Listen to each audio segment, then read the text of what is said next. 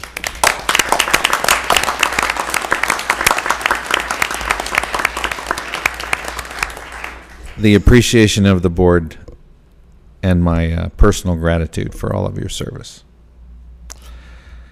So it's been another very busy quarter, and we see the same ahead as we continue to implement the policies you set and diligently prepare for the legislative session next year, working with FACT and other stakeholders to advance improvements to Chapter 1103.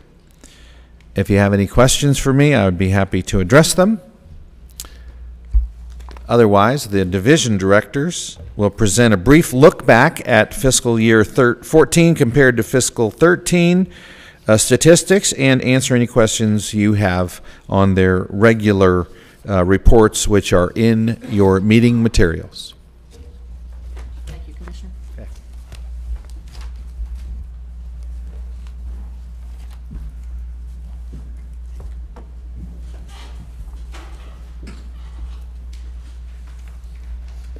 Good afternoon, Lori Deanda, Director of Reception and Communication Services. Before I refer you to the C1 report, I have two new team members that I would like to introduce.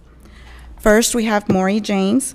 She joined TREC in September as a customer service representative and has 10 years of customer service experience. Samantha Whitcomb joined TREC in October as a customer service representative and has over 10 years of customer service experience, and she recently moved back to Austin from Colorado. And we have two part-time positions that I'm currently interviewing for, so I hope to have these filled soon. Please refer to the C1 report. The first report is the Commission report between fiscal year 2013 and fiscal year 2014. In fiscal year 2014, RCS received fewer calls and handled fewer walk-ins, but responded to additional emails which were answered within 2 business days. The next page is the September report.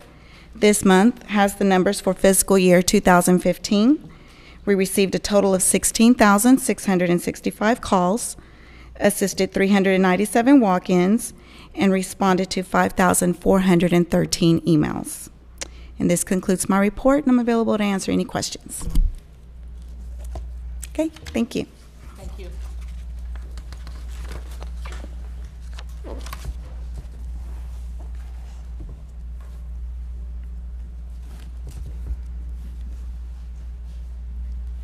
Good afternoon. Gwen Jackson, Director of Education and Licensing Services. The first thing I'd like to say is that we're going to have a small celebration retirement party for Margarita White on Tuesday, which is November 25th. And if you're in the area on Tuesday, please plan to stop by at 3:30 to wish her the best. Because of Margarita's retirement, we've got a vacancy, and that vacancy is for the manager 2 position. We also have a vacancy for an education specialist 2 position as well. Both of these positions are currently posted at our website for anyone who's interested or qualified to apply. If you refer to our first report, you will note that at the end of September, we had a total of 6,018 active appraisers, which is only slightly higher than the 5,952 that we had in September of 2013. We did, however, have movement between the license types as appraisers upgraded from licensed appraiser to certified residential to certified general in anticipation of the 2015 changes in qualifying criteria.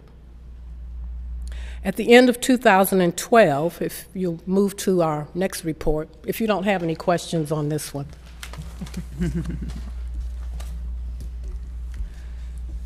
This is our report on appraisal management company registrations. At the end of 2012, we had 169 registered AMCs. We registered 23 in 2013 and another 13 in 2014. 32 of the 139 that registered in 212 didn't renew their license in 2014. For the first 2 months this fiscal year, we've registered 2 AMCs. And when we subtract the registrations that have been surrendered or revoked, our total AMC registrations as of the end of October are 196. There are no questions. We can move to the next report. This next report is the August L1 report. And this report further reflects that this fiscal year end, we had an increase in total original applications received from those received fiscal year ending August of 2013. Year-to-date August, we had a 57% increase in certified general applications, a 42% increase in certified residential, and a 41% increase in state licensed applications. On the next report, this is our L1 September report, which shows that we have a continued upward trend in original applications received for the month of September. And again, we have potential license holders who are trying to obtain their certifications prior to January 1. If there are no questions here, we can move to our next report, which is our examination activity. And this examination activity is for fiscal year-to-date comparison for August. Our overall appraiser pass rate for 2013 was 60%, and we are basically at 61% the end of August 2014. One correction for you in the far right column, which is entitled Difference. For overall appraiser pass rate, that should be a plus and not a minus, for plus 0.7%. The next report is an examination activity report. It's the fiscal year-to-date comparison for the month of September. Our overall pass rate for September 2013 was at 56%, and for September of 2014, it was at 58%. If there are no questions, that concludes my report. You know what, I do have a real quick question, if you don't mind, Madam Chair. There's probably no way that you can determine this, but the decrease in certified general renewals of 16%, I'm just going to take a stab at an assumption. Are we getting older? Are we leaving? Do you have any way to track whether those were people that just... You probably don't have any way even That's know that. the decrease in certified general? Yes, ma'am. In the renewals themselves. Oh, for renewals. It looked like a 16% drop, which seems big to me. And I wondered if that was historically something that we'd been tracking. Yes, it is. It's not, technically it's not a drop. We have various, you know, for the fiscal years, the odd number fiscal year, we have more that renew or more that were licensed during that period. So that every other year we've got a decrease. I was hoping we weren't getting that old. It's just year over year. Okay. Thank you. Thank you.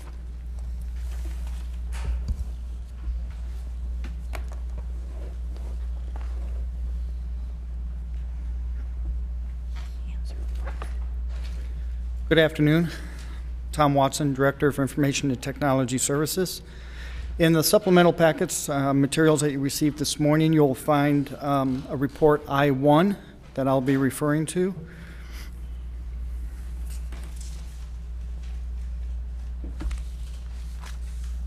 On the first I-1 report is a representation of fiscal year 13 versus fiscal year 14 statistics on online utilization and activity.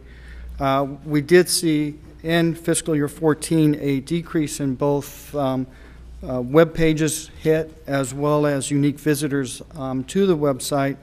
But even with that, what we did see for our online services is fairly consistent percentage utilization of those services that transferred or were available between the two fiscal years. So we did not see, in my mind, a significant drop in those particular services. What we did see in fiscal year 14, though, is an addition of a number of new services for the initial applications and one for the renewals. As a result of those, since they're less familiar with those services at this point in time and the utilization is a little bit low, the statistics do show for initial applications to be lower than they were in fiscal year 13. But in comparison of those that were active, but within those two fiscal years, the utilization is fairly consistent.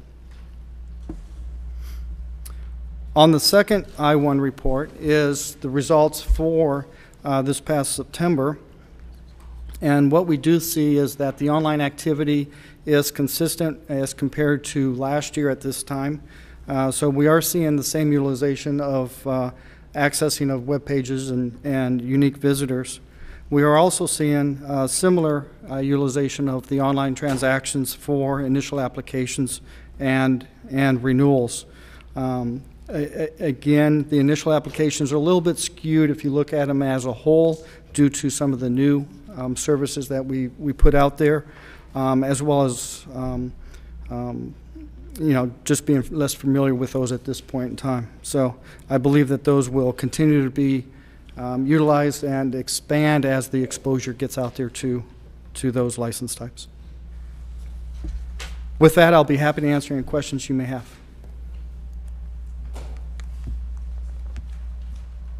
Thank you. Thank you.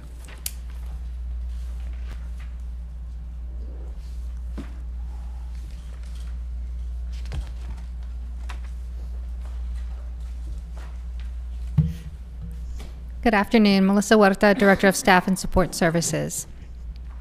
The first report I have for you is the S1 report, the budget as of August 31st of 2014. And I made some comments, they're teeny tiny on here, sorry, to help explain the budget variances, but I wanted to point out a few items.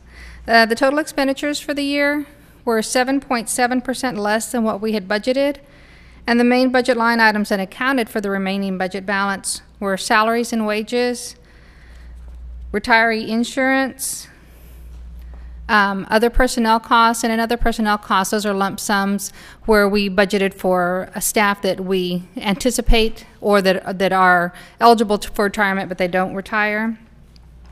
Professional fees and services, which included the budget for peer investigative committee, expert testimony, and VERSA expenses that weren't expended, consumables, contracted services, and supplies and equipment. And the supplies and equipment included a PC refresh that we've rebudgeted for 2015 since we didn't spend it in 2014. The expenditures for the non-operational expenditures exceeded the budget amount due to the SWICAP building expenses that were offset against our rent expense. And that's something that we're going to also have this year, but for this year we budgeted less for rent because we knew that we were going to have that in the SWICAP line item. The revenues for the year were 6% higher than we projected, and that's mainly due to the increase in the number of the AMC panelists and the increase in the applications. Does anybody have any questions on 2014? All right, so the next report is the S1 report, and that's for September.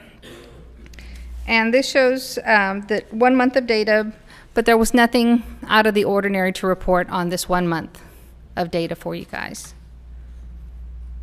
Any questions? All right, thank you. Thank you.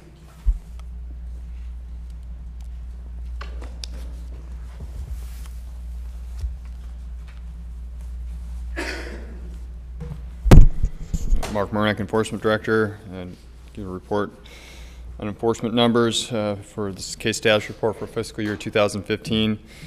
Comparing fiscal year 2013 to 14, we had a significant decrease in the open complaints, down to 151 from 231. However, if you look, our audits were up significantly from 93 to 155. And that trend is certainly continuing as we approach the end of the year, with applicants trying to get in under the current standards before the 2015 standards, which require a degree. So if you look at the bottom there, open during the month. So total open 2013 to 2014, there's only a slight variance from 332 to 313, so 19.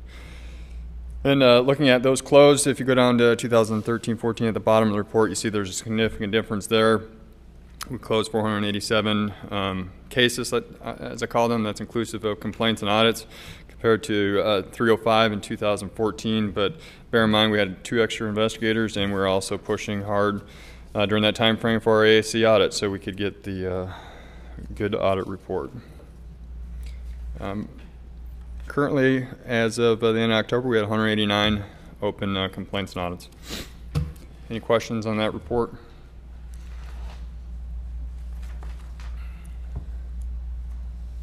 None. Going to the next one is case status report fiscal year 2015 for appraisal management companies, exclusive. Which data is included on the previous report? This is just extraction just for AMC. So we had 20 AMC complaints. Obviously, there's no AMC audits quite yet, but we have AMC complaints. We had 20 in fiscal year 2013 and 12 in fiscal year 2014. I have not the faintest idea as to why the decrease was, though it's not significant in number, so probably is no good reason for it. We closed 21 in 2013. We closed 9 in 2014. We currently have 5 open. So, any questions on that report? None. Go on to the next report, please. It's total open regulatory cases. So we don't have any open prior to 2011 prior. We have 1 for 2012, and that was Mr. Cooper's case, which was just resolved here at the board meeting. And 9 of the 22 for 2013 were on this agenda also as agreed orders. And we're focusing on the fiscal year 2013 and 14, and Jeff Strawmeyer and Troy are doing a great job keeping those in front of us at our bi-weekly meetings. So.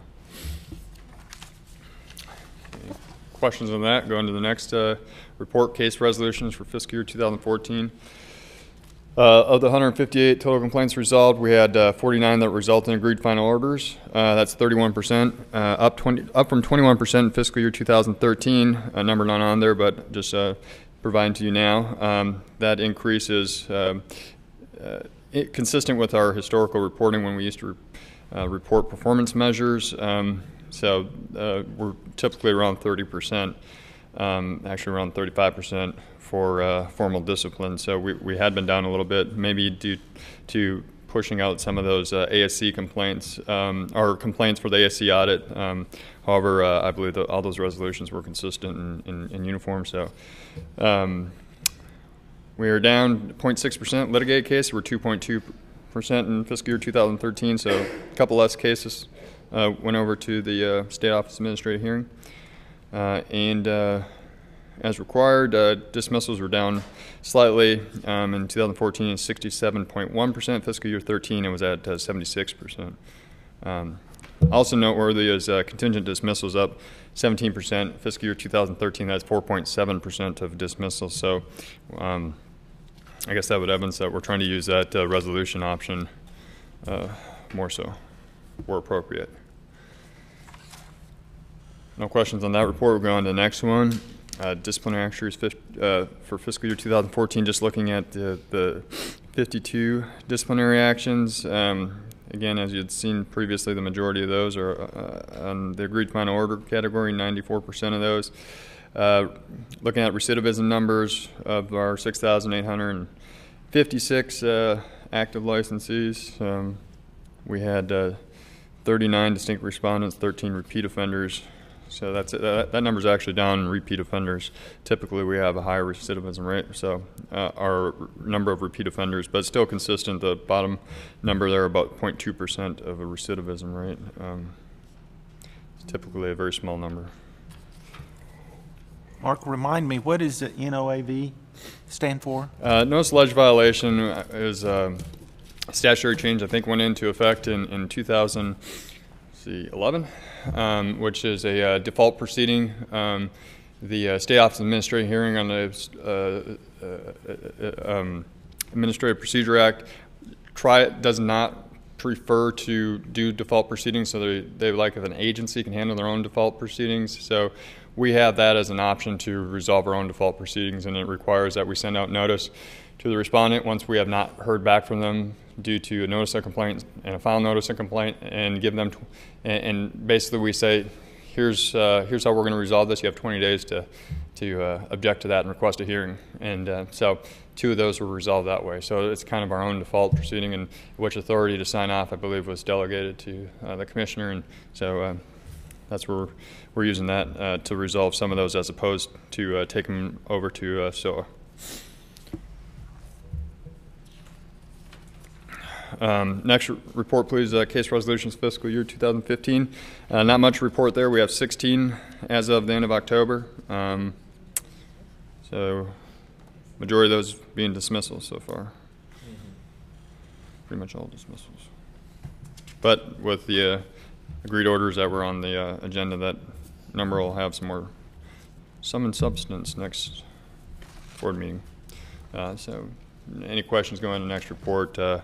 Complaint sources for fiscal year 2014. The largest category is consumers, 75. Next largest category is staff-initiated complaints. I think those were 27.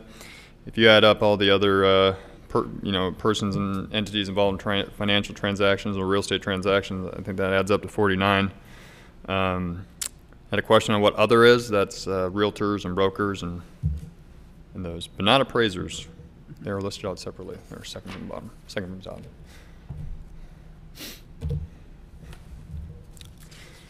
top. Going next report, same report for fiscal year 2015 data, not much there, but consumers are leading the way with 13.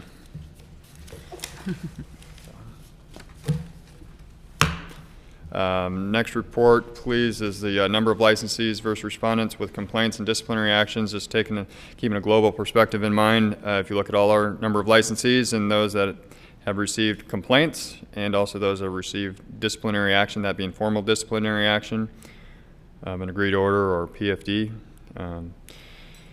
where our fiscal year 2013, we have 4.2% of all our licensees had received a complaint, 0.8% receiving discipline, and down to 2.2% in 2014. Fiscal year 2014 had received a complaint, and 0.6% had received formal discipline. Like this report, I believe it helps to keep in mind where we're looking at when we're looking at these agreed orders and PFDs. So. Next report, please, is enforcement case trends, going back to earliest recorded TALCB time of 1993. Went down significantly, as stated, in complaints received from 227 to 151 from 2013 to fiscal year 2014, and we resolved significantly more, which explanation I gave with the additional investigators we had at the time and the push we had for the ASC audit.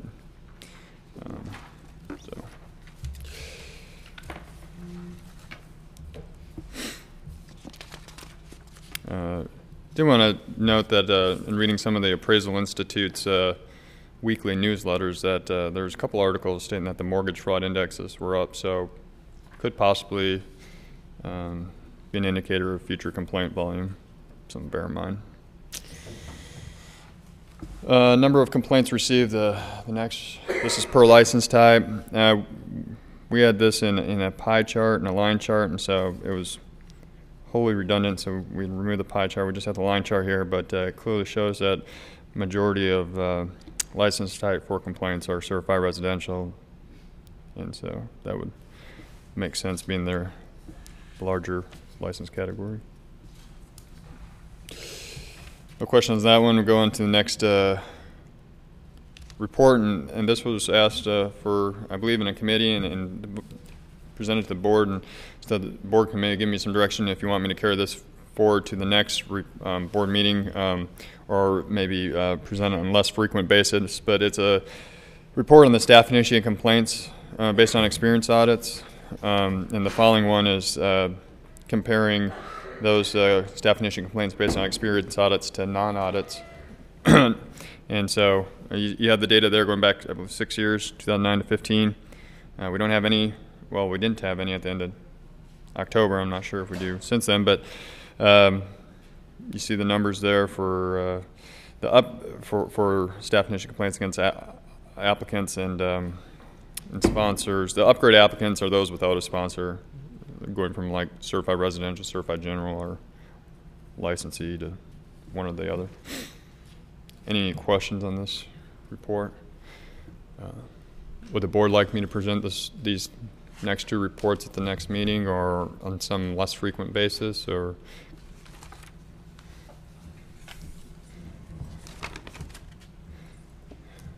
Go away and bring them back next time? Once a year. Okay. So recommendation of once a year at the table. Anybody else got comment? I think that sounds very good as well. I like it. Once a year. Okay, so it sounds great. Is there a particular meeting? If not, I can pick November of every year. Sounds good. Sounds good. Okay, sounds great. Any other questions on reports or anything else enforcement? Okay. No, sir. Good work. Thank you. Okay, thank you. Does that conclude the staff reports? It does. So that concludes the staff reports. It takes us to agenda item number 16, discussion and possible action to adopt amendments to 22 TAC Chapter 153, rules relating to provisions of the Texas Appraiser Licensing and Certification Act. Items A and B. Item A, 22 TAC, definitions.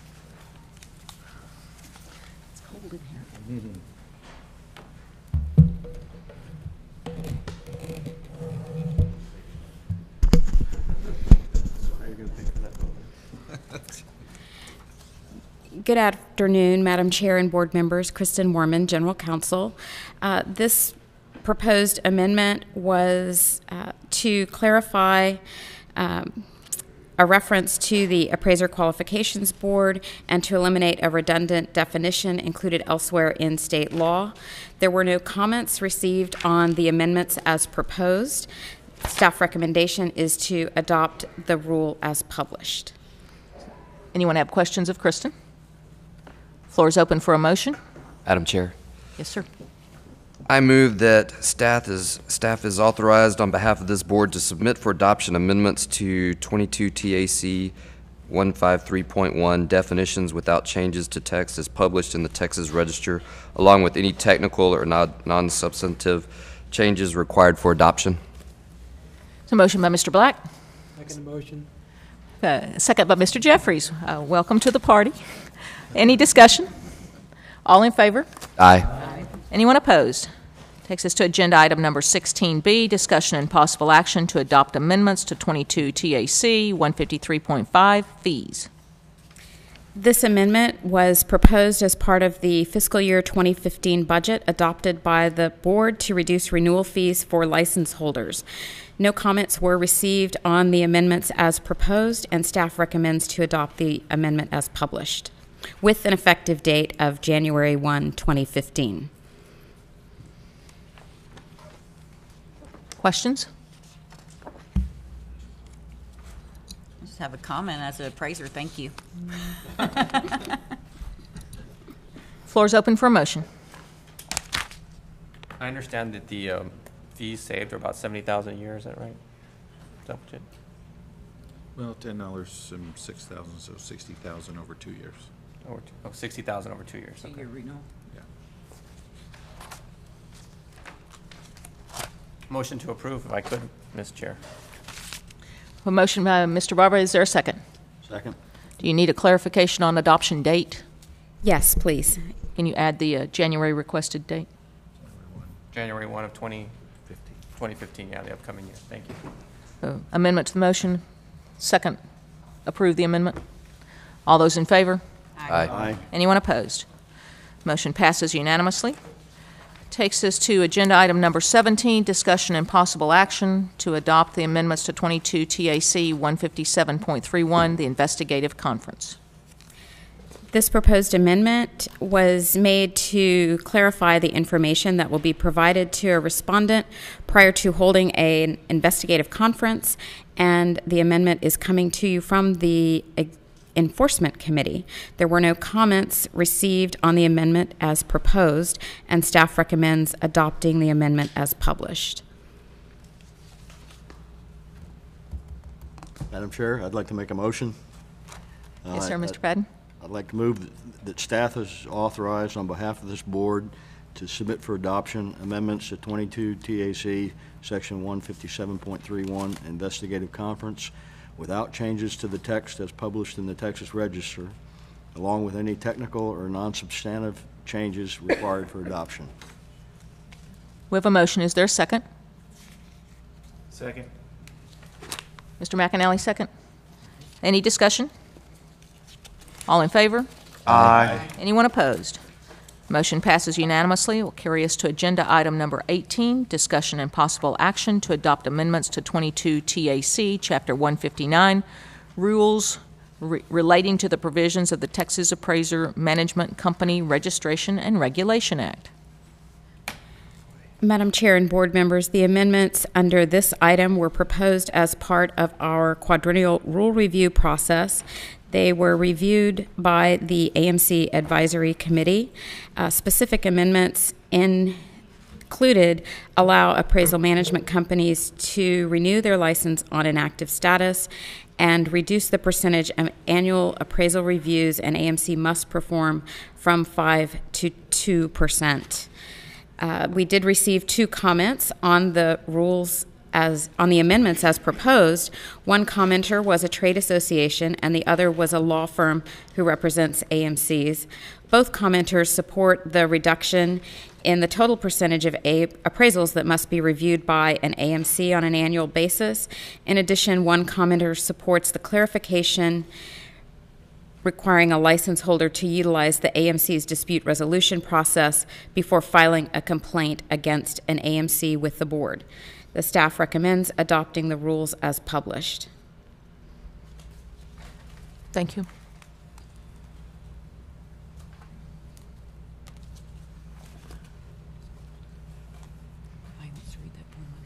We can accept all of these. We don't have to go through them individually, correct? That's my understanding. I hope so. Go ahead and try it, and then we'll see if we can get it past the legal counsel. Well, I move that we accept the proposed changes as put forth by staff.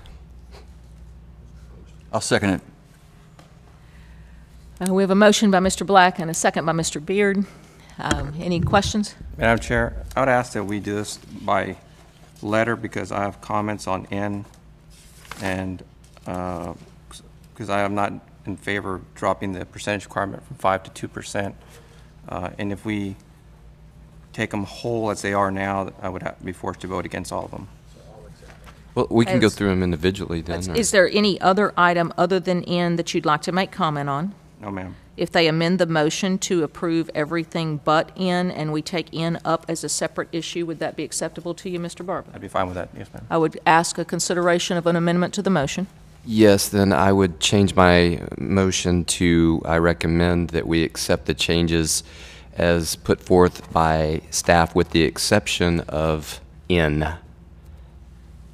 Mr. Beard, are you Yes, I'll second okay that. with the As amended. amendment? Is it clear to the board what the motion is? If it is, all in favor? Aye. Anyone opposed? Take up agenda item number 18N, TAC 159.155, periodic review of appraisals.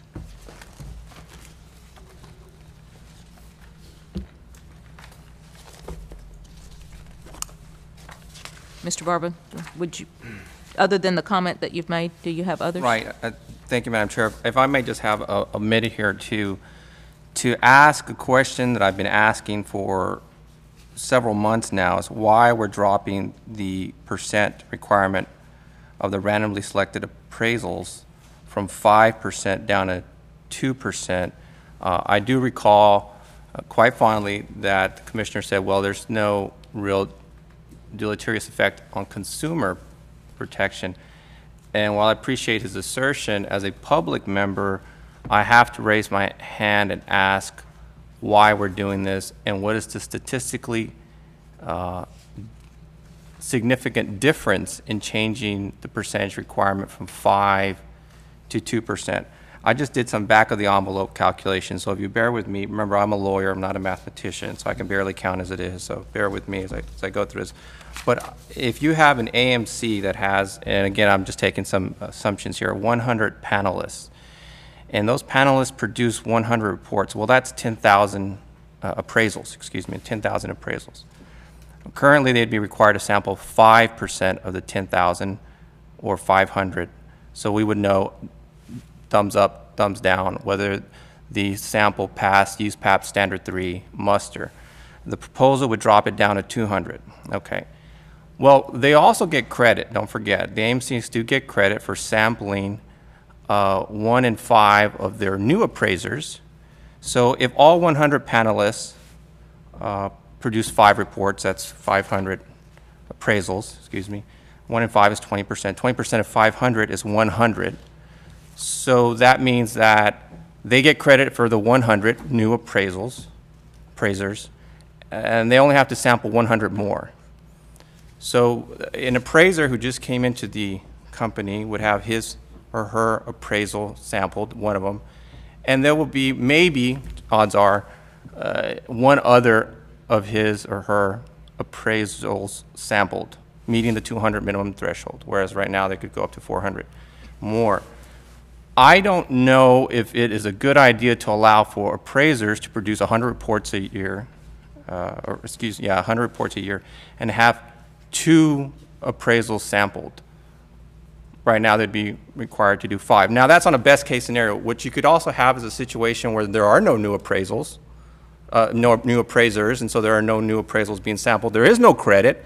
You have to find all 200 from the population. And it is very possible, very likely, that that an appraiser may not have any of his reports or her reports sampled. And that's why it makes it difficult. It's possible under 5, it's much more possible under 2. What's the difference, 3%? That's the question, the statistical significance between 5 and 3%. I haven't gotten any evidence.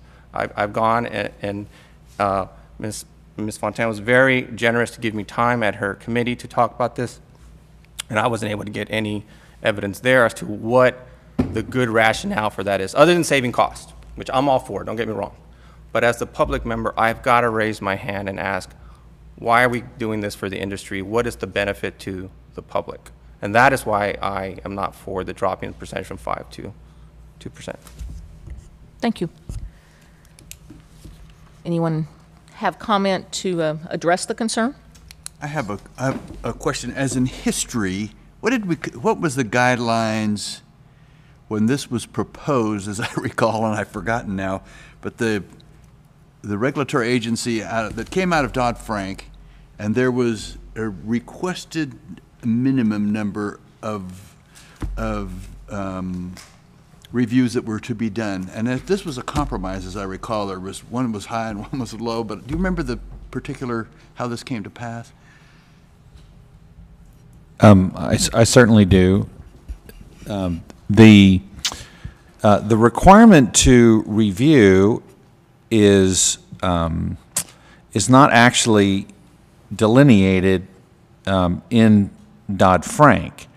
There is a requirement that the AMC, on behalf of its lender client, ensure that all reports are done in compliance with uniform standards. Well, that's the law anyway. That's the law here in Texas, that every appraisal report be written under USPAP standards. And so how do you sample? Well, for example, for the 6,000 appraisers across Texas and the and the hundreds of thousands of reports that they write every single year, this board chooses, and this state, by policy, selects the complaint method. So we don't go out looking for problems. We just handle the ones that people complain about. That's one way to enforce USPAP standards. Under Dodd-Frank, so there is a 100% compliance requirement, and many AMCs have automated programs that do a majority of the anything that you can do with an algorithm, they do it with an algorithm because it's cheaper than a person. We don't believe that that's sufficient, and the stakeholders, the stakeholder groups at the time, both appraisers and appraisal management companies, as the law was being drafted and the rule was being put in place, the law authorizes the state to set that requirement, and the state by rule set that at 5%. Within the negotiations that took place during the rule-making process, there were appraiser groups who would have liked to see that be at 10%. And the AMCs, of course, wanted it to be at 0, or as small as possible. So yes, the 5% was a compromise. 2% is also a compromise. But to try to answer Mr. Barba's direct concern, and I won't use my speed trap analogy again, but we have a very small number of complaints against AMCs. We have complaints against appraisers. That's also, you know, when you look at in the grand scheme of things, that the one report that always gives me a good feeling, and counters that, you know, you only hear bad news all the time, is when you look at the one report that says we have, you know, over 6,000 appraisers, and you know, less than 2% got a complaint of any type, and a very small fraction of those got any discipline based on those complaints. Most of the complaints are dismissed. I think probably the most compelling argument is the one that was made in the committee, in the AMC committee, and that is that under the federal guidelines, the banking regulatory guidelines, many of these, if not all, of the reports, certainly for residential, and that's what we're primarily concerned about, go through a variety of reviews. In other words, even if we did not require any review by an AMC, the lender would still, for compliance purposes, have to sample a much larger percentage of those, and in fact, there are some lenders, of course, that claim it's 100%. Basically, it's a risk analysis that they do before they're willing to originate a loan, and so the level of review that they put the appraisal report through before agreeing to put the depositor's money at risk is at least as intense or as detailed as the reviews that we require. Now, I think that's a fairly compelling argument, but you know, more reviews by definition create more opportunities to catch problems and errors. So you know, I concede the point that if you're looking at absolute fewer numbers, then you're not going to ever catch something you don't look at. I understand that, but what's the balance on that? What's a realistic risk analysis? And I think the committee was convinced and made this recommendation that 2% was a fair balance of the risk analysis, given the amount of other reviews that reports are likely to undergo. Commissioner, do we have any way to gauge what other states do? We do, and none of them do anything. I think that's another point that would be helpful in Yet. terms of the weighting of the information. Yet, I should say. I appreciate that, Commissioner. I think those are valid arguments, and I do recall those arguments being made in committee. I was not convinced by the arguments. I've in my former life, I was lender's counsel on many projects, and there is scrutinization of large dollar loans, but not in 1-4 family loans, which is what this applies to. It's unless I'm misreading this. No, 1-4 family unit properties, collateralized mortgage obligations. That's what it is. So basically, the lender's just looking at the whether or not it appraised out. There's very little scrutinization. And I do remember the speed trap argument. That's a great argument. But I think self-policing is a really tricky thing. When you know that someone is looking over your shoulder, you're more likely to do better. When you know someone's dropping their guard, you're less likely to do better. And finally, I think anything short of some kind of statistical argument, what do we have here that shows us that I mean, I'm willing to know what this is, and if it's an objective number, I'll be more than happy to go along with it. What is the statistical difference between a 5% and a 2% sampling size? I think if the population of 10,000 is well, we never look at population when you do statistical sampling. You look at what the sampling size is. At 5% being 500, is that adequate? Maybe, maybe not. I don't know. But I don't think the population size is really 10,000. What you're really looking at is per appraiser, because we're not looking at, you don't have one person producing 10,000 reports. You have one person producing 100 reports. So you're looking at a population of 100 for a statistical sampling size of 5. 5 reports. 5 reports may not be adequate. Now you're down to 2. Can you tell me someone's work product based on 2 reports on their history? I don't know. We do on a regular basis in our organization, but that doesn't mean that makes it right. I'm not minimizing the argument, but that just as we do in disciplinary issues and in experience logs. No, and I'm aware of that, and I'm not completely familiar with the entire process, despite the fact that I'm on enforcement committee. But I am aware that someone has to produce just so many hours, and then they take one report, and the report should represent all the hours, because you can't possibly do investigate all the reports. You can't look at all work files. Sure. At least not efficiently or administratively here. So that's why we rely on AMCs to self-police, and they are self-policing. And so now we've dropped their requirements from 5 to 2. I appreciate the arguments, and I think less than some kind of objective answer, I don't know if I can support this. Certainly, the floor's open for a motion for you to turn it down, if that's what you'd like to do. Well, could staff speak to what is the rationale behind moving it from 5 to 2% to begin with? That came from committee, correct? Or from committee, then, I'm sorry.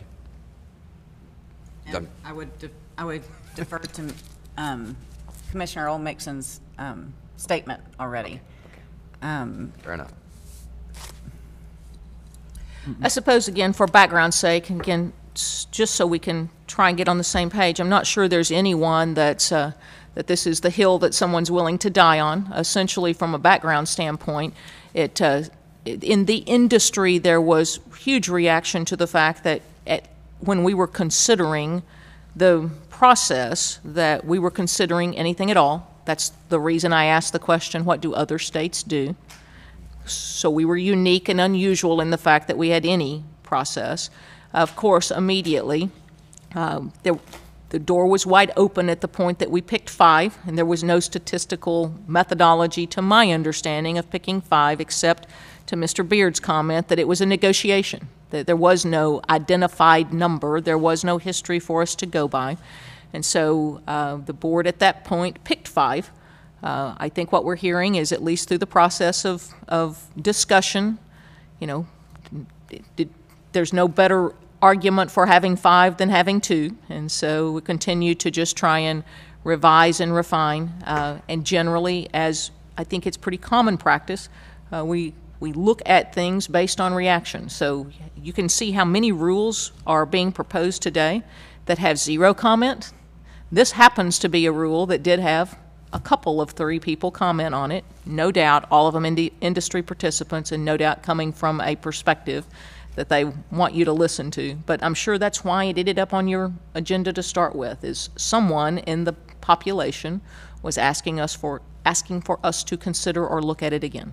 Well, Madam Chair, that was my next question, because I hear both Jesse and Clayton, and it was like, well, did the AMC community come to us and said, you're killing us with this, it's costing us so much to do this, to review it? I mean, we would like to see a reduction in number, because as I read through section 155, after you get beyond the 5%, it looks like we're asking for a scope of work to review that may not be completely prevail, or I should say is a higher level of scope of work than maybe what the industry is out there asking review appraisers to perform. So, I mean, do they come and say, God, it's costing me $200 extra in appraisal because of the scope of work, or exactly what? Well, I certainly can tell you that that every AMC that I speak with laments both the detail required in the scope of work and the cost of getting that done. And I will note, or just point back to Ms. Jackson's report on AMC registrations, is that we had 21 AMCs did not renew their initial license. Okay, let it lapse. Went out of business in Texas. Can I tell you that it's because of this provision? No, I cannot. Being the new chair to AMC this year, we have tackled not just that, but the fact of where it started to where it's coming through. And in my ear, not only has there been the AMCs that have been making the comments that Mr. Olmixon said, but also in the appraisal world, we're the highest regulated industry there is in the state of Texas. And so as we were sitting there, in my opinion, thank you, as we were sitting there seeing this regulation come through on the AMC side, we just want to be more aware of what the state of Texas says we're going to regulate AMCs by. So with all that Mr. Olmixon has explained as far as the actual number of reviews and what information is that giving us? What is that giving us? Because the appraisal report is already reviewed to a point of redundancy out there in the world before AMC's ever existed. We are regulated already, the appraiser is, and that report is under USPAP. What is this information going to give us? And I think that was part of the argument that I was hearing from AMCs to say, if it's not giving you, this huge amount of really good information, what was the number hold at 5 that it couldn't hold at 2? So, and then that equated into some cost things that the AMCs were saying, if it's not giving you any really good information, then would y'all please consider taking it down to 2? I hope that clarifies a little bit. And Madam Chair, I'm correct in saying that we haven't audited an AMC yet, have we? Not. So we haven't dug into their books and said, okay, did you do the 5%, and what was the outcome of the 5%? So we don't have any. We don't have any. There's no proof yet of any way, one way or the other. The AMCs are doing this though now currently, correct? They are doing this rule is happening to them currently. They're embracing it right now, then they're saying, whoa, wait a minute, where this is a little bit. Just haven't been enforced. Yeah. I think that's a brilliant point, that we should at least let a season of auditing pass before we reduce the percentage requirement. And then again, there's no reason why we can't revisit this, but maybe we can get a quantitative an analysis done on the differences other than their own testimonial that it does save them money, and there hasn't been much discipline as a result of AMC self-policing. But again, I think there are a lot of qualitative reasons for that. Brilliant argument. I'd encourage a motion to that effect, and let's see where we go. I don't know if do you require a motion on denial in, because it's a proposal from staff, but without the board taking action, doesn't it just not go into effect? No, that's not. This has actually been published in the Register. It is this board's action that's been proposed. And so if you're going to change your recommendation, you need to affirmatively do that, specifically changing, I mean, you know, cite the subparagraph and, you know, underlined language that should be changed or not changed. Well, in that case, Madam Chair, I make a motion that under section 159.155, the board not adopt the published changes. As far as I could tell, it would be 159.155A2, but adopt the remaining conforming changes that is published in the Register.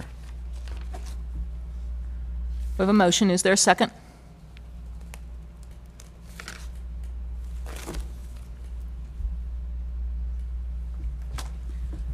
Have one more call. There is a motion. Is there a second? Motion fails for lack of second. Floor is open for a motion.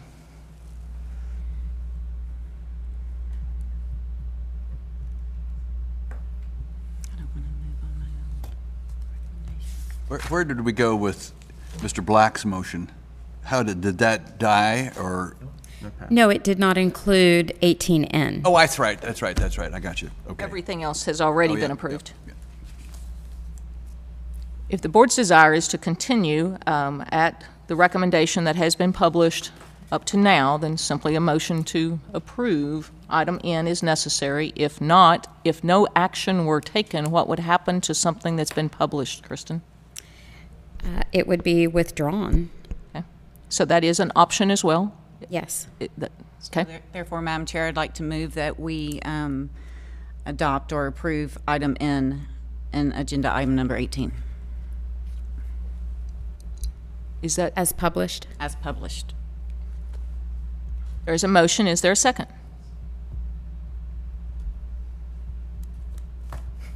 We'll call again. There is a motion for approval of agenda item number 18N. Is there as to be approved as published? Is there a second? Hearing none, the motion fails for lack of a second. Floor is open for a motion.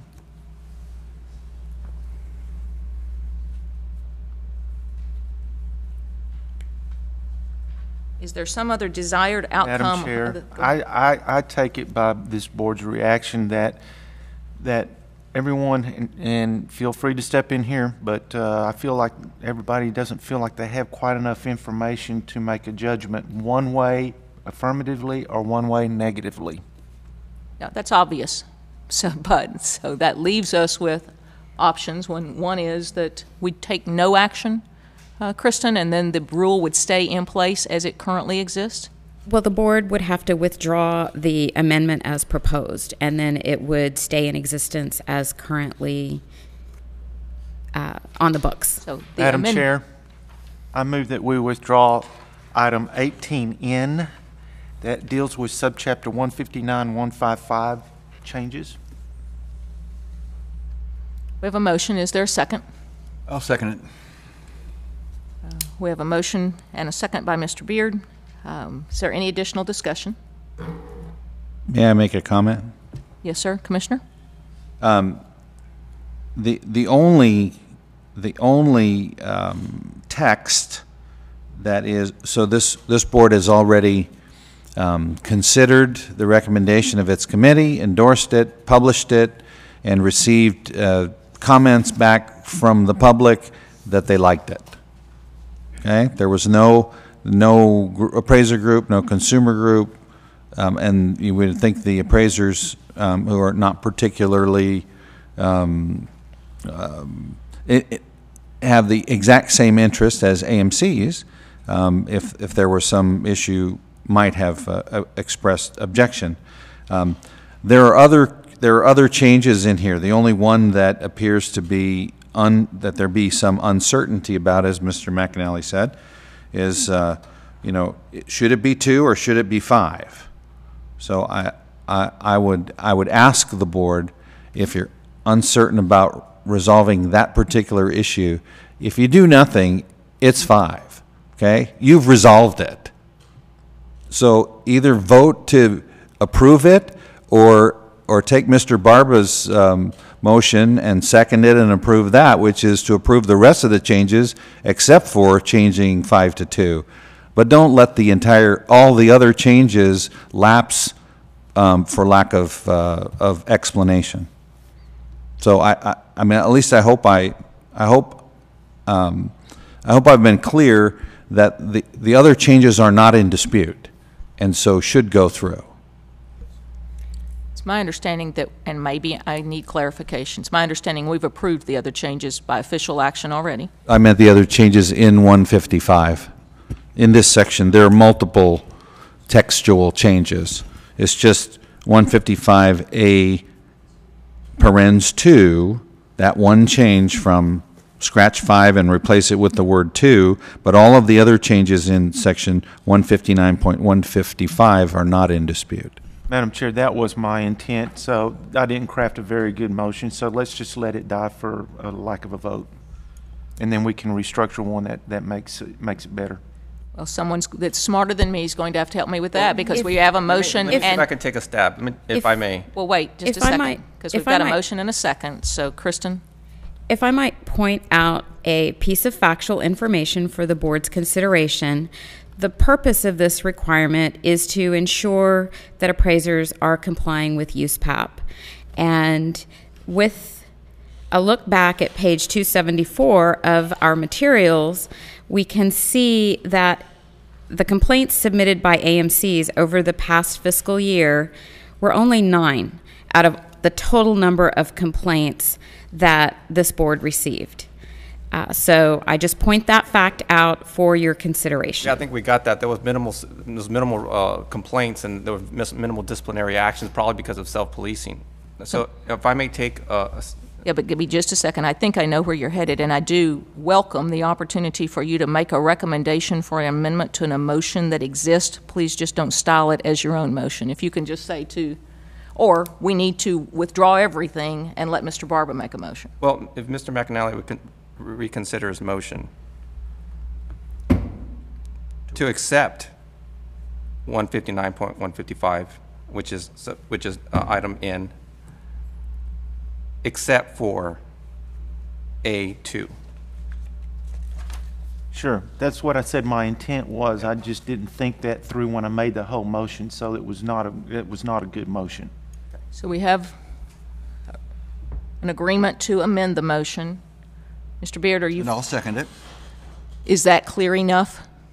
Yes, Madam Chair. Okay. We have a motion, second. Any additional discussion? And thank you for the help, Mr. Barba. Actually, yes, as the chair, I would like to, again, remind the board that this was fully vetted at the committee level. And like Mr. Olmixon said, we have had quite a bit of, as compared to other things that we put out there for public discussion, some feedback on that. So I want the board to be aware that y'all are voting on something that has been vetted and has even received public comment. I want y'all, I just want you to be aware of that, and that this chair has brought this item to you in the confidence that it was fully vetted, not just by committee, but with public interaction. Meaning that I hear Mr. Barber's debate about public, about the state of Texas being the consumer and everything else being protected. The public has spoken to this also, is all that I wanted to make a comment about. Okay, go ahead. I just reiterate what I think was what I heard a few minutes ago. I think the real dilemma for us is that we really don't have any basis to make a decision whether 2's good and 5's bad or vice versa. So, kind of in a what do we do situation. Agreed. We do have a motion and a second. Any additional discussion? All in favor of the motion? Aye. Aye. Aye. It appears that it may be a bit confusing about how the vote will be going down. So if you will raise your right hand if you're in favor of the motion. I'll do it. We have Mr. McAnally, Mr. Padden, Mr. Barba, Mr. Beard in favor of the motion. All those opposed? I would like to abstain.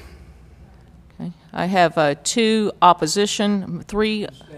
Okay, I have Ms. Fontana, Ms. Wycliffe opposed, and 2 abstentions, Mr. Jeffries and Mr. Black. Do you have I guess the motion passes.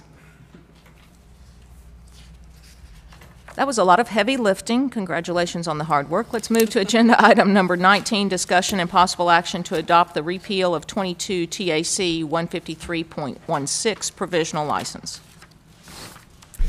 Madam Chair and board members, this item is actually a cleanup item. It was originally proposed at the May meeting, and the adoption was not included on the board's agenda at the August meeting. So the adoption of this repeal is before you today. The reason justification is that we no longer issue provisional licenses. No comments were received on the repeal as proposed, and staff recommends adopting the repeal as published. Any questions? Floor is open for a motion. Madam Chair, I'll make a motion that the staff is authorized on behalf of this board to submit for adoption repeal of 22 TAC Section 153.16 provisional license without changes as published in the Texas Register. We have a motion. Is there a second? Second. I second. Mr. Jeffries seconds that motion. Any discussion? All those in favor? Aye. Aye. Anyone opposed? Motion passes unanimously. Takes us to agenda item number 20, rules for possible proposal, discussion and possible action to propose amendments to 22 TAC, Chapter 153, rules relating to the provisions of the Texas Appraiser Licensing and Certification Act. Madam Chair and board members, this amendment is being proposed to take advantage of an exception announced by the Appraiser Qualifications Board applicable to the imposition of the new 2015 criteria that would give an exception for those serving on active duty in the United States Armed Forces. The amendment simply allows the board to evaluate applications consistent with those exceptions as authorized by the AQB.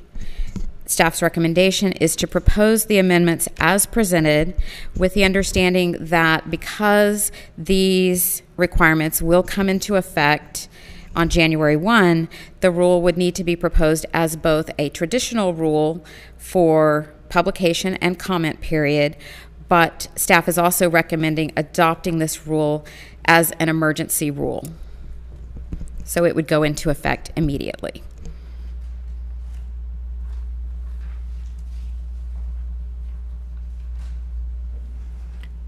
I'd like to make a motion, move that staff is authorized on behalf of this board to submit amendments to 22 TAC 153.9 applications as presented for publication and public comment to the Texas Register, along with any technical or non-substantive changes required for proposal. And I'd also like to move that staff is authorized on behalf of this board to submit the proposed amendments to 22 TAC 153.9 applications to the Texas Register for adoption as an emergency rule without changes to the proposed text as presented at this meeting, except for any technical or non-substantive changes for adoption. We have a motion. Is there a second? Second. Motion by Ms. Fontana, second by Mr. Padden. Any discussion? All those in favor? Aye. Anyone opposed? Motion passes unanimously. Takes us to agenda item number 20B. Discussion and possible action to propose amendments to 22 TAC 153.21, appraiser trainees and sponsors. Madam Chair and board members, the amendments proposed would make this rule applicable to all appraiser trainee and sponsors and require all appraiser trainees and sponsors to take the appraiser trainee sponsor course within 4 years of their license renewal date. This requirement will become effective under the AQB's new 2015 criteria for new appraiser trainee and sponsors that occur on or after January 1, 2015, but the requirement proposed under this amendment would become effective for all license holders on or after September 1, 2015 as they renew their licenses. This recommendation is coming to you from the Education Committee, and staff recommends proposing the amendments as presented for publication and then public comment. Questions? Floor is open for a motion.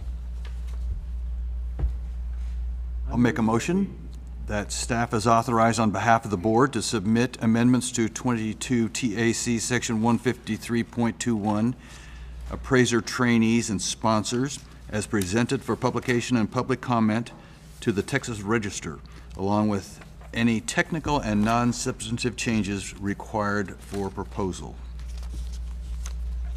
We have a motion. Is there a second? Second. We've got to fight for second. We'll give it to Mr. Jeffries, the new man. Any additional discussion? All those in favor? Aye. Anyone opposed? Motion passes unanimously. We'll take us to agenda item number 21, discussion and possible action to close the review of 22 TAC, Chapter 159, rules relating to the provisions of Texas Appraisal Management Company registration and regulation. Madam Chair and board members, with the amendments adopted previously to Chapter 159 of the board's rules, the board has now completed the quadrennial rule review of Chapter 159, and staff recommends closing the review of this chapter as presented.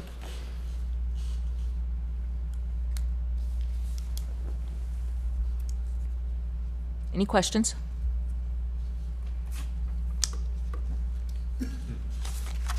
Madam Chair, if I may make a motion to approve staff's recommendation to close out the rule review on Title 22, Part 8, Chapter 159, provisions relating to AMCs, and perhaps put an end to some of this contentiousness today.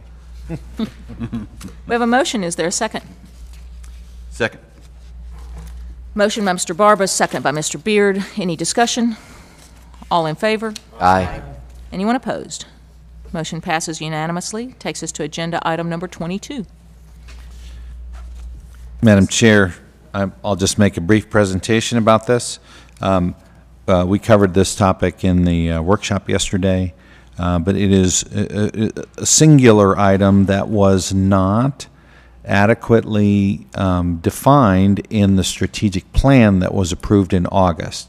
And so this is seeking the board consensus to endorse that, seeking the authority for this board to approve education providers, courses, and instructors should be included as a part of the proposed amendments under a housekeeping bill to Chapter 1103.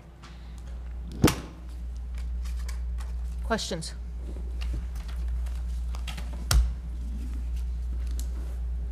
I've got a motion I could make if I may. Jump in there.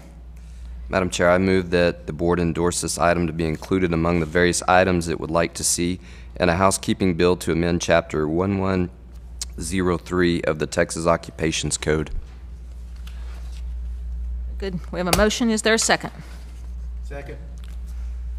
Motion by Mr. Black, second by Mr. McAnally. Any discussion? All in favor? Aye. Anyone opposed?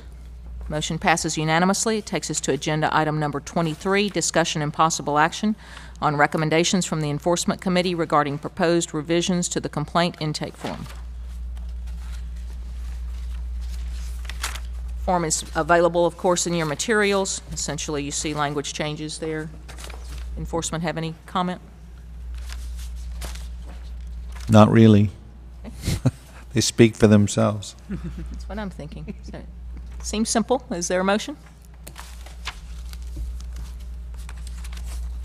Madam Chair, I would like to move that staff is authorized on behalf of this board to revise the complaint intake form as recommended by the Enforcement Committee. Thank you. We have a motion by Mr. Padden. Is there a second? I second it. Second by Mr. Jeffries. All in favor? Aye. Anyone opposed? Takes us to agenda item 24. Discussion and possible action on recommendations from the Executive Committee regarding the consolidation of all policies and related policies related to board orders.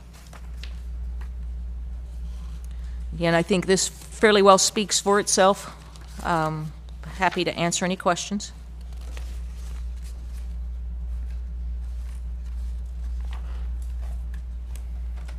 Madam Chair, I move that the board adopt the consolidated policy on board orders as recommended by the Executive Committee. We have a motion by Mr. McAnally. Is there a second? Second. Second by Ms. Fontana. Is there any discussion? All in favor? Aye. Aye. Anyone opposed? Motion passes unanimously. Takes us to agenda item number 24B, discussion and possible action on recommendations from your Executive Committee regarding revisions of the policy on work related to property tax protest.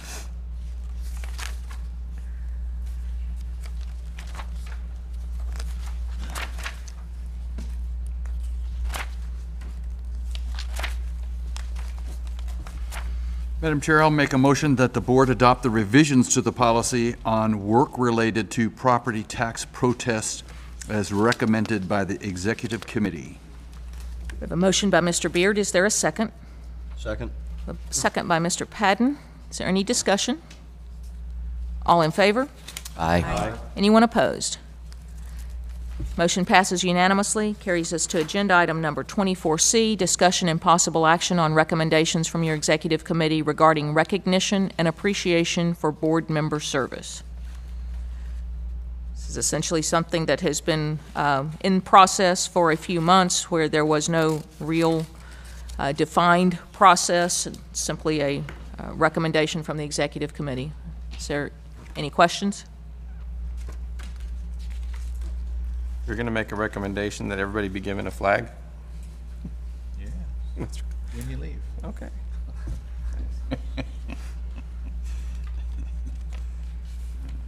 It says, if you read the actual entire document, just for clarification's sake and for future, it says, subject to the board's discretion. Sure. Agency staff will work with the board chair or other designated member to organize or execute the following activities. And the goal was simply to put an idea or two out there so that there would be, it would be easier for people to follow in the future. I would expect that, 12 months from now, if there's a decision by the board that a flag's not appropriate or you don't want to do it, that it's not obligating you to do that. Or not, I don't believe that was the intent of the Executive Committee. I think it's great. I think it's a great idea too, like but again, in light of the fact that we want clarity, it just was nothing existed, so we were trying to come up with something. Madam Chair, I make a motion that we approve agenda item 24C regarding the Executive Committee's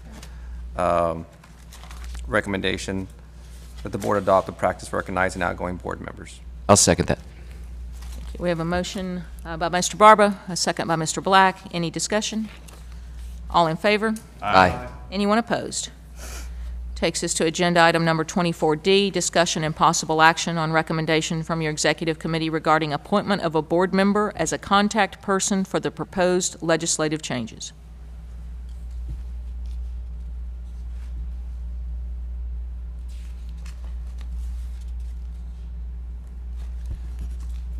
So during the session, prior to the next meeting, in preparation, working with the fact there may be times at which a sense of the board might be helpful to have.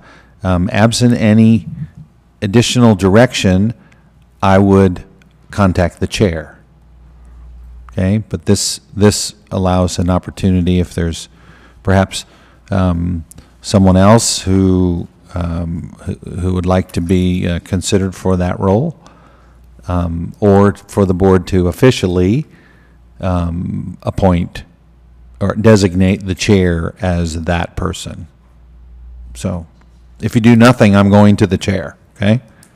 Whoever that person would be. Correct. Okay. Not necessarily the chair. The chair right now.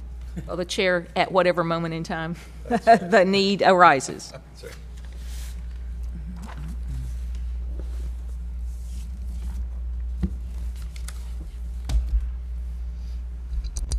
Madam Chair, I'd like to make a motion. I move that the board appoints the current chair as the contact person for proposed legislative changes.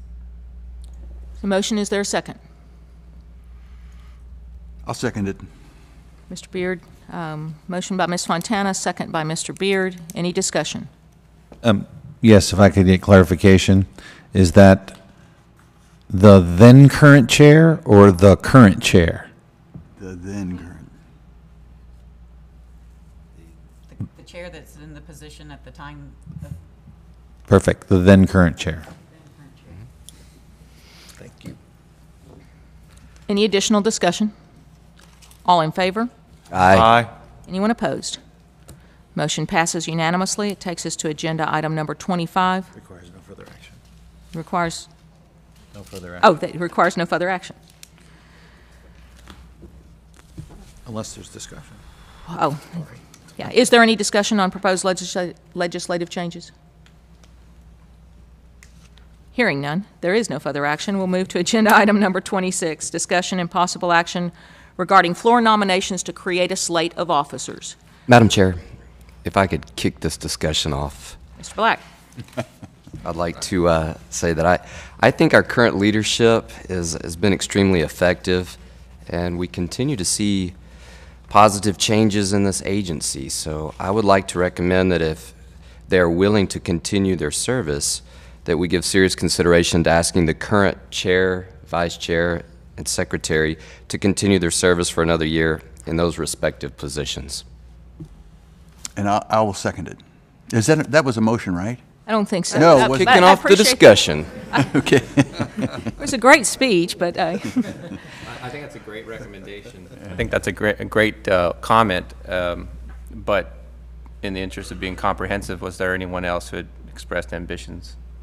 Thank you, Mr. Barber, for opening a conversation that I was about to delve into. I have attempted to make direct contact with the board on an individual basis to be sure that the opportunity was presented to all board members for leadership. I think this board is very open to transition. I also reached out to your seated executive team to find out their availability or willingness to serve, and I will not speak for them, but I received generally affirmative comment. So in answer to your question, Mr. Barber, not that I'm aware of, although the floor is open for that comment right now, is there someone interested in serving in a higher leadership position than you're currently serving in? Again, I think that we have just implemented this process where we do these nominations from the floor. In the past, as we discussed at the workshop yesterday, in the past, your executive committee would present to you a slate of officers.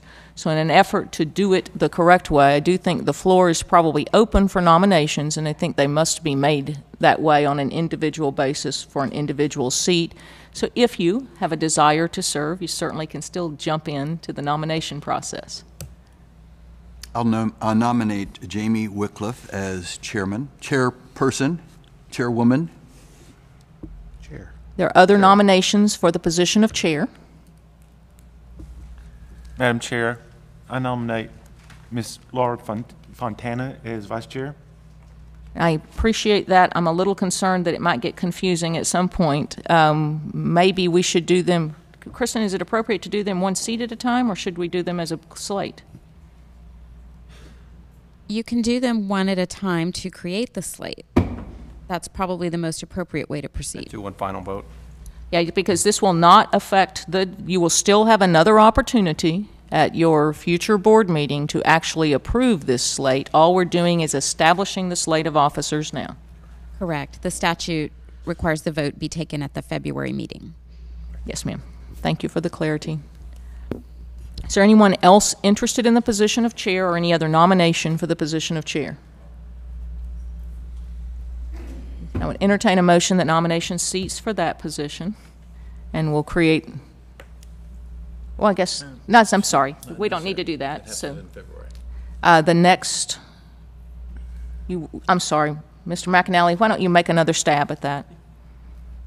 Madam Chair, and I would like to nominate Laurie Fontana for Vice Chair.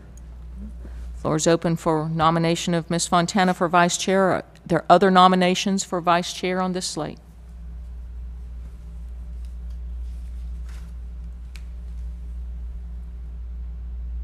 Okay.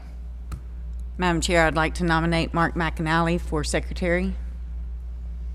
Nomination for Mr. McAnally for Secretary. Are there other nominations for Secretary on this slate? It appears you have an assembled slate. Those elections will occur at your February meeting, and at that moment in time, if I understand the rule passed by the board, there would be another opportunity for nominations from the floor at that moment in time. Okay. Takes us to agenda item number, I'm afraid I've gotten lost. 27. Discussion and possible action regarding proposal for conducting a survey of customary and reasonable fees, or reasonable and customary, depending on where you, what part of the country you're from. You listened yesterday. Madam Chair and members, as you may recall, when Chapter 1104 was passed by the legislature and signed into law by the governor, it contained a mandate requirement that the Real Estate Center at Texas A&M conduct a survey of appraisal fees in Texas and deliver that survey report, do that final study report, deliver it to the legislature by November 1st of 2012. So that's 2 years ago. One of the requirements under the customary and reasonable fee analysis that would need to be done if a AMC is answering the question, show us how you pay customary and reasonable fees. One of the elements of customary is that it be based on recent fees paid in the marketplace. The interim final rules clearly indicates that a year would be acceptable and perhaps longer if they're given the circumstances. It has been and was discussed in the strategic plan and planned for in the budget. The potential for this body to again sponsor or commission the repeat of that survey. And so I have gone to the Real Estate Center at Texas A&M and asked them to provide a bid for what they would charge us to do to repeat the survey. So the survey last time, it was the first in the nation at the time, and several other states have done similar surveys, none as comprehensive, I might add, as the one that was done by Texas A&M that also involved the Hobby Center for Public Policy at the University of Houston and the National Opinion Research Center in Chicago. But other states, Utah, Virginia, and Louisiana have undertaken fee studies, and Louisiana also, Kentucky also used one of the proxy methods for trying to assist in answering the question, is this fee customary and reasonable? AMCs are allowed under that analysis to rely on third-party studies. And so this really was an effort to provide them the raw material, the data on which to craft a reasonable, customary and reasonable fee policy. And so it is our, I do believe that it is in keeping with the board's responsibility and its charter to encourage the repetition of this. The bid that we received is for $20,900. The first study that was done actually costs over $30,000 to do. Because this is a repeat of the study, the National Opinion Research Council in Chicago does not need, if we use the exact same questions, we do not need to have them help us draft those questions so that we can draw legitimate conclusions from them, that they're very clear what they're asking and appropriate for analysis. The data analysis is reliable because the questions are clear.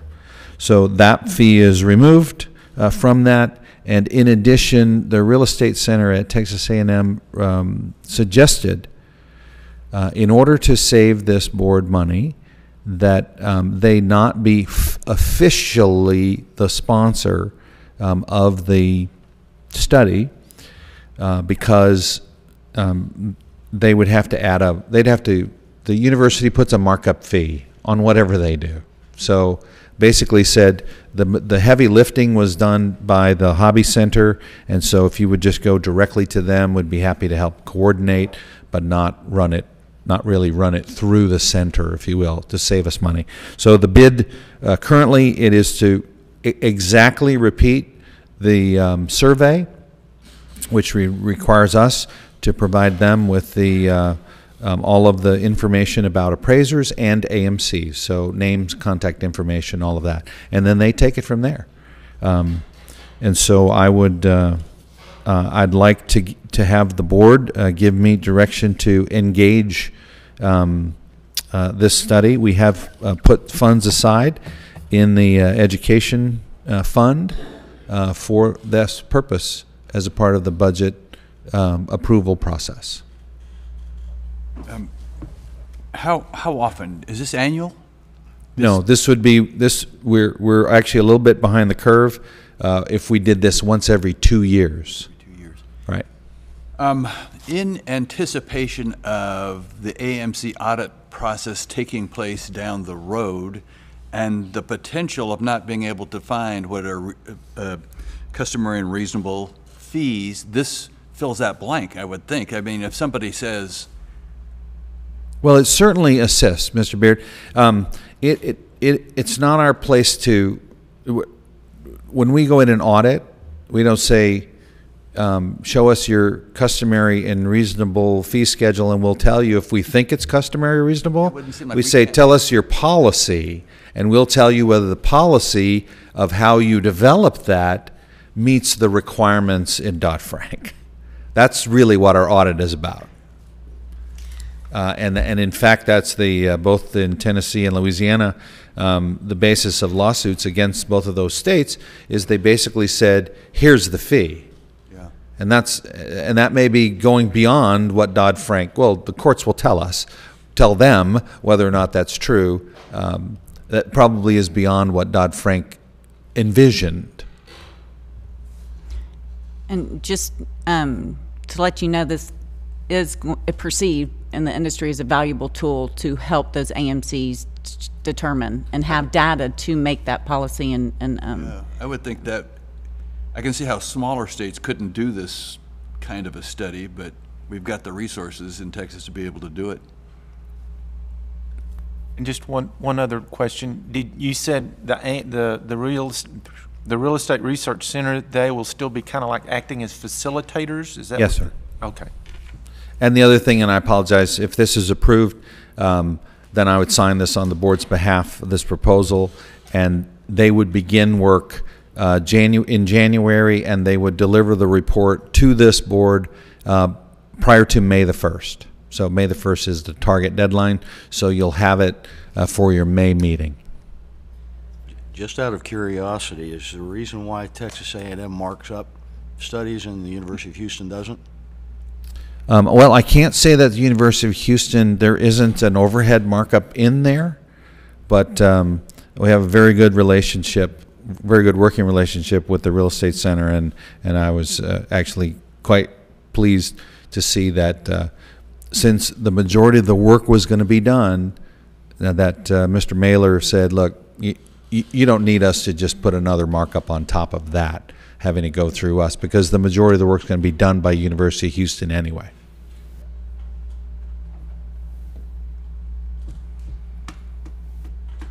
Any other questions?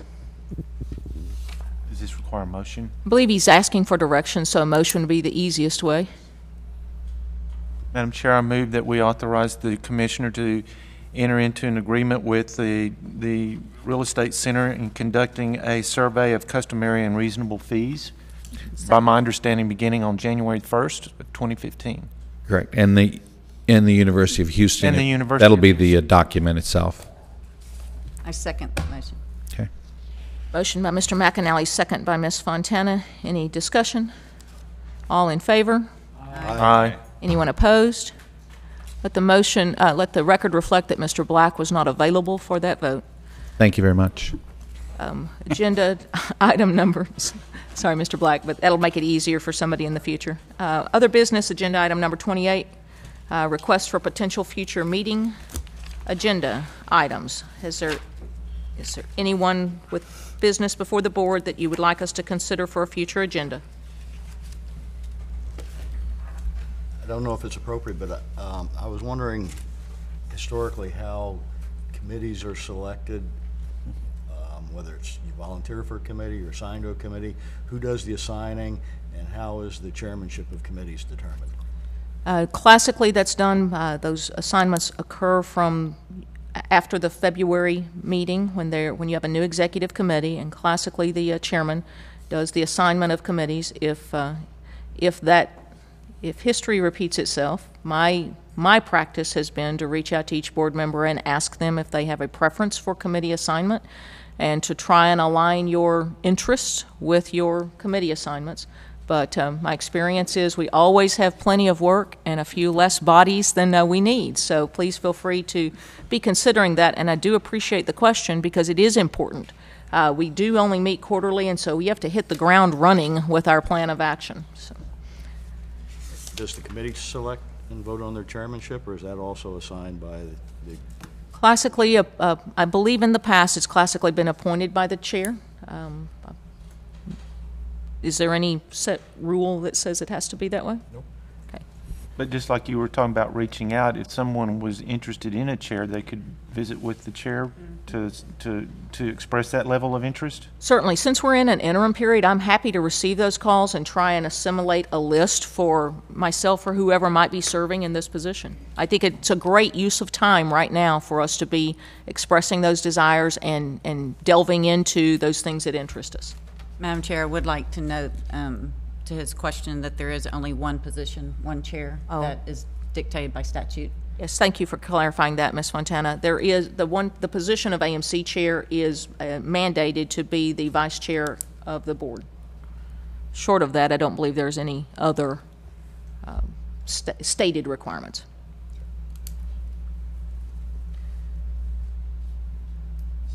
And just for comment and to be sure, is there any business that someone would like to see on a future agenda other than our normal work in progress that we have? Okay, let's take us to agenda item number 29, discussion and possible action to schedule a future meeting date. You do have a calendar in the back of your package. Looks like the next proposed meeting date for this board is February 20th, 2015, which is a Friday? That's correct. That was proposed at the last meeting, so it'd be confirmed today. And then the next proposal is for, the default is May the 15th, third Friday. that is, fortunately, that is, the UT commencement is the following weekend, so that would be good. We won't have a problem getting hotel rooms or traffic.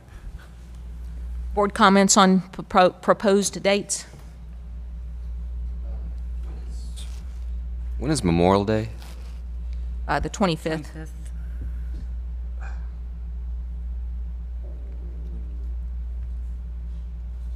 As you know, we have to book these meetings as far out as we can, not only to accommodate accommodations, but of course everyone's schedules as well. Okay, real quickly again, Mr. Oldmixon, the default date is normally going to be the 15th? That's correct. Will that date work? It works for us. Okay. So as long as the other I'm just going to say I go to the Indianapolis 500 every single year, and I really don't want to miss it, and it's going to be Memorial Day. So you're okay, because it's 10 days. You got 10 days yes, to get from here so to the there. 15th works fantastic for me. Good. That brings to question, is the May meeting the one that sometimes gets interfered with, the actual kart race here in Austin? Okay. No, that's the November one. Formula One. Was the November one. That's Formula One. I go to that one too. Since we've been able to accommodate Mr. Black's racing schedule, is there anybody else that has concerns? Thank you so much. No. Hearing none, we'll assume those dates to be the dates for future meetings, February the 20th, 2015, and May the 15th, 2015. We'd ask you to mark your calendars accordingly. Seeing no other business before this board, we will be to agenda item number 30, which is to adjourn. We will consider ourselves adjourned at about 1:49.